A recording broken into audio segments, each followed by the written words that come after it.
अर्थातच माझ्या लाखो तरुण मित्रमैत्रिणींच्या भवितव्याचा, भावी शिक्षकांच्या भवितव्याचा 50,000ची शिक्षक भरती करणार शिक्षण मंत्री म्हणून तुम्ही बोललेलात. नेमकं काय झालंय? कधी होणार ती भरती? एक टप्पा झाल्याचं कळतंय. 100% मी माझ्या शब्दाला प्रामाणिक आहे.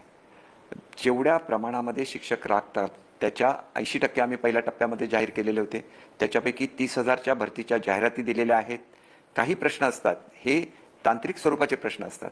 उदाहरणार्थ आदिवासी भरती आहे, ज्याला स्टे आहे. एका आदिवासी भागामध्येच 14,000 शिक्षकांची भरती होणार आहे आणि त्याच्यामुळे हा स्टे उठल्यानंतर ताबडतोब त्याची अंमलबजावणी करणार आहे. अनेक वेळेला रोस्टर हे महाराष्ट्रामधले व्यवस्थित चेक केले गेलेले नव्हते आणि त्याच्यामुळे जे प्रश्न निर्माण झालेले आहेत त्याच्यावर आम्ही मात केलेली आहे. परंतु कुठेही काही चूक झाली असेल तर कुठल्याही व्यक्तिसमूहावर किंवा त्या जाती किंवा ते आदिवासी कोणावरही अन्याय होऊ नये म्हणून 10% जागा याच्यासाठी राखीव ठेवलेल्या आहेत. हे सगळे प्रश्न करत असताना मुळातच जर एक चूक जरी झाली तरी संपूर्ण भरतीला स्थगिती मिळते आणि शिक्षक त्याच्यापासून वंचित होतात. नुसतं शिक्षक वंचित होण्यापुरतं हे मर्यादित नाही, तर ज्या विद्यार्थ्यांना शिक्षणाचा अधिकार आहे ते विद्यार्थी याच्यापासून वंचित होतात आणि त्याच्यामुळे जे निर्णय आम्ही शिक्षकांच्या बाबतीत घेतले गेल्या अनेक वर्षामध्ये अशा तऱ्हेचे निर्णय घेतले गेले नाहीत. शिक्षकांचे प्रश्न सोडवले पाहिजेत. याच्यासाठी खाजगी जवळजवळ 61,000 शिक्षकांना मूळ प्रवाहामध्ये म्हणजे ज्याला आपण अनुदानित शाळांच्या आपण आणलं, केंद्रप्रमुखाच्या भरत्या केल्या, आपण शिक्षक सेवकांचे पगार वाढवले. एकंदरीतच येत्या वर्षामध्ये तुम्हाला कायापालट झालेला दिसेल.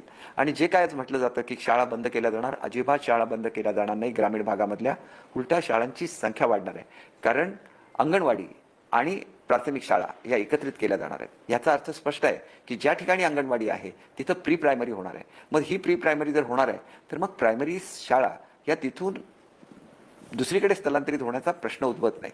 फक्त क्वालिटी एज्युकेशन हे मुलांना द्यायला लागेल, कारण त्यांना जागतिक स्पर्धेमध्ये उतरायचं आहे. मी तुम्हाला मगाशी सांगितलं की 4 लाखांपेक्षा जास्त विद्यार्थ्यांना आपण परदेशामध्ये पाठवणार आहोत.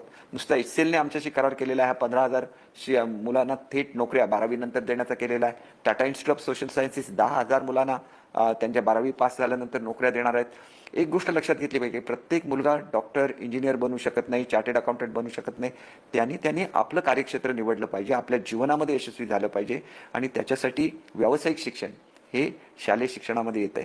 आम्ही वेगवेगळ्या आंतरराष्ट्रीय भाषा या मुलांना शिकवण्याची व्यवस्था केलेली आहे आणि नुसतंही करून दाखवलं नाही तर महाराष्ट्राने जर्मनीमधल्या बेडन व्युटनबर्ग बरोबर करार केला. त्यांची शिक्षण पद्धतीमधलं जे व्यावसायिक शिक्षण आहे हे आपल्या शिक्षणामध्ये आणण्याचा निर्णय घेतला आणि त्याच्याचबरोबर 4 लाख नोकऱ्या ह्या सुद्धा महाराष्ट्रातल्या मुलांना मिळण्याची व्यवस्था या निमित्ताने केलेली आहे. हे सगळं घडतंय कारण आम्हाला चिंता आमच्या मुलांची आहे, आमच्या युवकांची आहे आणि म्हणून हे करणारं जे राज्य हे आपण एका देशापुरतं केलं का? आज आमचे skill development minister Mangal Prabhat Lodha आहेत, त्यांनी जवळजवळ प्रत्येक देशाचे हे जे काय आम्ही एक एक्झाम्पल सेट केलं, प्रत्येक देशाशी हे मॅनपॉवरच्या बाबतली आपली MOUs होत आहेत, करार होत आहेत आणि हे सगळ्या मागे एक प्रेरणा आहे ती मोदी साहेबांची आहे. आज ज्या प्रकारे भारतीयांना जगभरामध्ये किंमत मिळते, वेगवेगळे करार वेगवेगळ्या देशांशी झालेले आहेत, याचा थेट परिणाम हे गुंतवणूक तर येणारच, भारतामध्ये नोकऱ्या निर्माण होणारच, पण जगभरातली लोक हे एक तरुण देश म्हणून भारताकडे बघतायत. असा तरुण देश की ज्याच्यामधली मुलं ही सगळ्या प्रत्येकाचा आदर ठेवणारी मुलं आहेत, त्यांच्याकडे आवश्यक ते ज्ञान आहे आणि त्याच्यामुळे ही मुलं आमच्या देशाला अधिक मदत करू शकतील. ही भावना जगभरामध्ये निर्माण करण्याचं काम आदरणीय मोदी साहेबांनी केलं आणि केवळ ही भावना निर्माण करून ते थांबले नाहीत, तर स्किल डेव्हलपमेंटची एक मोठी चळवळ त्यांनी भारतामध्ये उभी केली आणि आज महाराष्ट्र याच्यामध्ये आघाडीवर आहे. आणि त्याच्यामुळे मला असं वाटतं की कुठेतरी आपला देश ज्यावेळेला प्रगती करतोय त्यावेळेला सर्वांनी एकत्र येण्याची गरज आहे. राजकारणात राजकारण होत राहतं, परंतु राजकारणाच्या पलीकडे जाऊन आपल्या देशाचं कल्याण, कारण हे मर्यादित राहणार आहे का फक्त मॅनपॉवर पुढे? पुढच्या काळामध्ये अनेक देशांची फळांची हे असेल, त्यांना जे धान्य लागतं ते पुरवण्याची अशा अनेक जबाबदाऱ्या भारतावर येणार आहेत आणि त्याच्यामुळे त्याच्यामधलं आधुनिक तंत्रज्ञान विकसित केलं जात आहे आणि पुढच्या काळामध्ये भारत ही एक महाशक्ती बनत असताना आपल्या शेतकऱ्यांना ह्या आंतरराष्ट्रीय बाजारपेठा उपलब्ध होणार आहेत, आपल्या मुलांना ह्या आंतरराष्ट्रीय अपॉर्च्युनिटीज उपलब्ध होणार आहेत. याच्याकडे आपण कधीच डोळसपणे बघणार नाही आहे का? हा सुद्धा निश्चितपणे एक प्रश्न आहे. नक्कीच प्रश्न आहे तो केसरकरजी. तुम्ही म्हणालात भारत एक तरुण देश हो आहे ना, त्याच तरुणांविषयी तुम्ही शब्द दिलाच की 100% शिक्षक भरती करणारच, शब्द पाळणारच. परंतु असाच एक तरुण विदर्भातल्या मोर्शीतून जितेंद्र डाखोरे आपल्या कोकणात आला. दीपकजी, तुम्हाला कदाचित माहीत नसेल, नोकरशाही नावाची जी यंत्रणा आहे ना, दोष नाही द्यायचा मला, पण कधी कधी असं वाटतं की तुम्ही नेते 5 वर्षात 3-4 वेळा तरी निवडणुकांना सामोरं जावं लागतं, ग्रामपंचायतीपासून ते संसदेपर्यंतच्या. परंतु या नोकरशाहीवर काही वचक? अहो, मोर्शीचा जितेंद्र कोकणात येतो, मनात आस घेऊन आला की मला नियुक्ती मिळाली आहे शिक्षक म्हणून. त्याला नंतर कळतं की नियुक्ती रद्द झाली आहे जिल्हा समायोजनात. कुठं ती प्रशासकीय यंत्रणा होती? दुःख याचं नाही आहे. एकटा कमवता मोर्शीतला जितेंद्र कोकणात पायी चालताना अपघातात दगावतो. अहो, नोकरी तर दूर, जीवही जातो. नोकरशाहीचा खेळ होतो, एका तरुणाचा जीव जातो. दीपकजी, अशा प्रकरणाची चौकशी करून दोषी असणाऱ्यांवर कारवाई होणार का? त्या जितेंद्रच्या नातेवाईकांना काही आपण मदत करणार का? हा एक 100% प्रश्न आहे. कारवाई होईल. मला 100% आपण एक चांगला मुद्दा आणलेला आहे. असे ज्या ज्यावेळेला प्रकार घडतात त्यावेळेला शासनाच्या माध्यमातून असतेच, परंतु मी त्यांना व्यक्तिगत मदत सुद्धा करत असतो.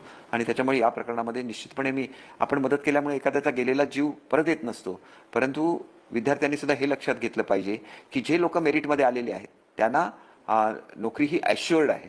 ती अमुक जिल्ह्यामध्ये मिळाली किंवा नाही मिळाली तरी ती 100% त्यांना मिळणार आहे याची खात्री त्यांनी बाळगली पाहिजे, कारण ते मेरिटमध्ये आलेले असतात. जे मेरिटमध्ये आलेले असतात त्यांना त्यांचं एकदा सिलेक्शन झाल्यानंतर त्यांना ती नोकरी देण्याची जबाबदारी ही आपल्यावर असते.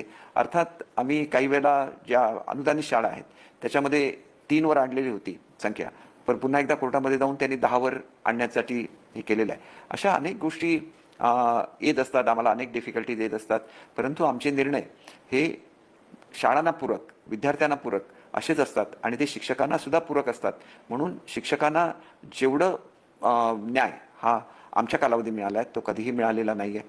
आणि त्या मला खात्री द्यायची आहे की प्रत्येकाला नोकरी तर मिळू शकत नाही, कारण जर माझ्याकडे 50,000ची भरती असेल तर 30,000ची होती ती पहिल्या टप्प्यामधली, तर अर्ज आलेले होते 2.5 लाख. 2.5 लाख लोकांना मिळू शकत नाहीत. मग त्याच्यामध्ये पुढे काय करायचं या विद्यार्थ्यांच्या संदर्भात, याच्यासाठी आपल्याला एक वेगळा विचार केला गेला पाहिजे. शिक्षकांचं शॉर्टेज फक्त भारतामध्ये आहे असं बिलकुल नाही, की जगभरामध्ये पुढच्या काळामध्ये हे शॉर्टेज निर्माण होणार आहे. आपण त्याच्यासाठी स्वतःला सक्षम बनवायला लागेल आणि मल्टीटास्किंगला आता पर्याय राहिलेला नाही आहे. आणि त्याच्यामुळे मल्टीटास्किंग कसं करता येईल, आणि जरी आमच्या शाळांची संख्या आणि विद्यार्थ्यांच्या संख्येवर आमचे विद्यार्थी अवलंबून असले आणि आमच्या नोकऱ्या अवलंबून असल्या तरी मोठ्या प्रमाणामध्ये आपल्या शाळांची आणि विद्यार्थ्यांची संख्या कमी झाल्यामुळे जो परिणाम स्कूल एज्युकेशनवर होतो आहे आणि त्याच्यामुळे शिक्षकांची जी संख्या घटते, आम्ही पुढच्या एका वर्षामध्ये जे वेगवेगळे उपक्रम राबवतोय त्याच्यामुळे मोठ्या प्रमाणामध्ये आपल्या शासकीय शाळांमधल्या विद्यार्थ्यांची संख्या वाढायला मदत होणार आहे. आणि हे झाल्यानंतर जेवढे विद्यार्थी असतील तेवढ्या शिक्षकांची भरती असते. परंतु त्याच्याचबरोबर इंग्रजीच्या बद्दल असलेल्या आकर्षणापोटी जी मुलं प्रायव्हेट स्कूलमध्ये जात आहेत त्यांच्यामध्ये सुद्धा शिक्षकांची भरती चालू असते आणि त्याच्यामध्ये सुद्धा क्वालिफाईड टीचर्स घ्यायला लागतात आणि त्यांना सुद्धा योग्य तो पगार मिळाला पाहिजे याच्याबद्दल सुद्धा महाराष्ट्र शासन जागरूक असतं. आणि त्याच्यामुळे खाजगी शाळांच्या सर्वेची मोहीम आम्ही चालू केलेली आहे आणि या मोहिमेतून निश्चितपणे चांगले निर्णय हे येत्या वर्षात म्हणजे नवीन शैक्षणिक धोरण सुरू झाल्यानंतर घेतले जाणार आहे.